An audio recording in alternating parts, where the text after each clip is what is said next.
ওইখান থেকে যেই প্রফিট আইতাছে, এই যে ঘুরতাছি ফিরতাছি খাইতাছি, তারপর ও টাকা রয়ে গেছে বিন্দাস। কালকে শোরুম হয়ে গেছিলাম, একটা টয়োটা কার কিনবো, দেখি চিন্তায় আছি। আমগরে দোকান ঠোকান যায় না? এই যে বাহিরের ফোন চলে আসছে। আসসালামু আলাইকুম স্যার। জি স্যার, জি স্যার, এই মাসের পেমেন্টটা আমি পেয়ে গেছি। আমি আরো কিছু ইনভেস্ট করব। জি, আমার এক ফ্রেন্ডের সাথে কথা বলছি ইনভেস্টের ব্যাপারে। জি জি, আসসালামু আলাইকুম। তা বন্ধু আমগরে একটু ঢুকাই ঠুকাই দিয়ে তোর লগে আমরাও ইনভেস্ট করি। টাকা পয়সা তো আসি অনেক জানোসি, কিন্তু সঠিক আসলে একটা জায়গা পাইতেছি না ইনভেস্ট করার জন্য। ভয় পাই বুঝছোস, এর লেগে কোথাও ইনভেস্ট করি না, বাদামের মতো খালি ঘুরি।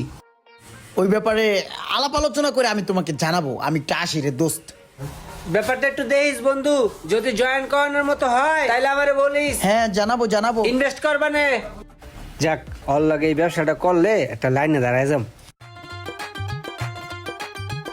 আরে এই যে পার্টি খারাপ হয়েছে,